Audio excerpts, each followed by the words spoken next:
Here we go. Another Sunday is here. Welcome back to Writing with Authors. My name is Vincent A. Lanci, and it is a joy to keep this show going. I mention that all the time because this is my third podcast series. I didn't know how YouTube would work out, if anybody would even watch, and here we are bringing on another all-star across the globe in Kevin Brent, and he's going to answer this question for you. Why do 95% of small business owners never get beyond 3 employees? The Entrepreneurial ScaleUp system, how to overcome the challenges of achieving 7-figure business success and beyond, will be discussed all show long from start to finish. If you may recognize Kevin from that Entrepreneur Show, of course, when I found out he had a book that can help so many people, I had to bring him on the show. And I want to share a little bit about what this book will deliver to you, which includes the ability to truly understand what it takes to become one of the 4% and build a more valuable business, become a more effective and confident leader, rediscover your passion in your business and be inspired to aim higher, increase the productivity and profitability of your business and make sure that you get paid first, and so much more. As an entrepreneur, these are tips that I loved learning the first time around the business, and now I get to learn more about this book. So get as excited as I am, because it's going to be a great show for you business owners, business lovers, and everything in between. Kevin Brent, thank you for tuning in today. My pleasure, and thank you very much indeed for inviting me back on, Vincent. It's great. Of course, we've been trying to nail down a time for this show, and we're finally here recording. Would you mind introducing everyone who you are, and then we're going to dive right into book talk. Yep. So I'm Kevin Brent, founder of BizSmart, as you've already said, and you've talked about the book. And our aim, really, with everything that we do, is to help create more scale-ups. We want to understand some of the reasons why people don't scale, and finding those that want to and helping them to do that. So a bit of inspiration, but also understanding the structure and the things that it needs to that needs to be in place to be able to scale. Yes, and of course, your business is BizSmart. BizSmart has been around for 10 years now. Yes, we've just had our 10th birthday back in March of earlier this year. So yes. Congratulations. I'd love to now discuss here the correlation with why I asked you about your business and this book, The Entrepreneurial ScaleUp. Absolutely. Essentially, over those 10 years, in working with business owners, understanding them, we've developed a system, if you like, and we were starting to document that, starting to use that with all of the clients that we worked with, and that has evolved through various stages into eventually becoming a book. So it went through initially a series of a series of webinars that we would do, and then we started to structure that very much into themes that we would do, and then we started to pull that together once we really started to understand the trials and tribulations of running and growing businesses and what everybody was telling us, and then putting that into a system, which eventually came into the book. Everyone viewing on today, you never know where anything could take you. The business leads to the book. Did you always want to write a book? Maybe not just a specific book, or was published author just something that evolved? I think I've always had in mind that I would like to write a book. Yes, I think go back a few years, and I probably thought that it was going to be a fictional book.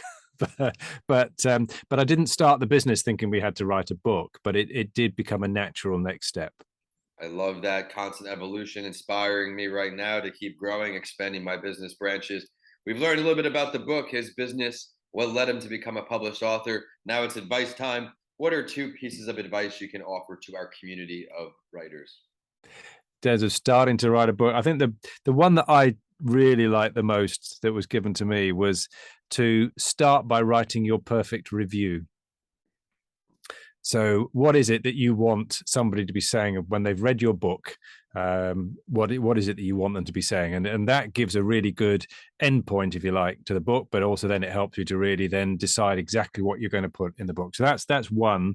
And then I think the other is it's a couple of things combined, but to really lay out the structure of the book as early as possible and give yourself a hard deadline, and then work back from there. So instead of just going into it and just drifting, but actually going, right, we've got to get it out by a certain date, and then working back from there. And if you know that you've got to write 10 chapters, okay, well, mate, and you want to launch a book in 10 months, then you know at the end of month 1, you've got to have written the first chapter, essentially. I love that. I think that's a great way to hold yourself accountable. Now, I don't know the exact number or figure because I think it can vary on who you're asking, but the percentage of people who actually finish the book they started is very minimal. I've Yeah. heard a different quote a few times, and it is very believable that it is that hard to go from start to finish because of how much time it takes and then all the things in between. After you write the book, we still have the editor, the proofreader, the cover art.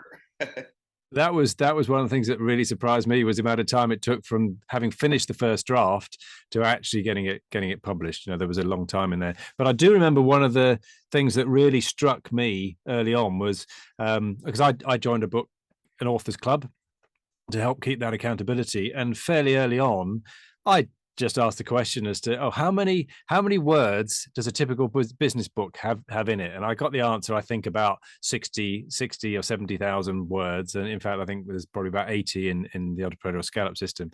But I then asked, if we're sitting down and writing for an hour, how many words would we typically write in an hour? And then you do the mental maths and you go, oh my goodness, that's a lot of hours. It's just for me, once I got one foot in, one foot out of entrepreneurship with the corporate and trying to use my degrees, but you also do follow the dream. I was putting in 12, 14, 16 when I learned about burnout, 18-hour days writing. When I left corporate, I had to have just part-time hustles to make sure I still made ends meet at the time. And if I didn't write for days and days, my first book, as well as my longest, I think it was about 65,000 words before edits and cuts. And Yeah. then it's so hard getting rid of such great content, but it might not be right to the point. Is it needed? Is it not? Cutting that was always, but every book, I'm sure you can relate, has been a new process, a different story within the story. And I can't wait to see what's next from you. But until then, where can everybody find you? Where can everybody find more on your book, All Things Kevin Brent? So I think the best thing to do is to look up bizsmart.co.uk. So that's bizsmart.co.uk, and you'll find everything that you need to know about BizSmart, and you can find access to the book there as well. Thank you for sharing that. And thank you so much for coming on to another show. I look forward to connecting again with you soon. To everyone viewing on, if you want to learn more about his entrepreneurial journey, if this topic really interests you, be sure just to scroll down in the episode description to listen into his That Entrepreneur Show interview. And until next Sunday, I want to thank you all for tuning in and keeping the show going. Kevin, thank you so much. Vincent, thank you very much indeed.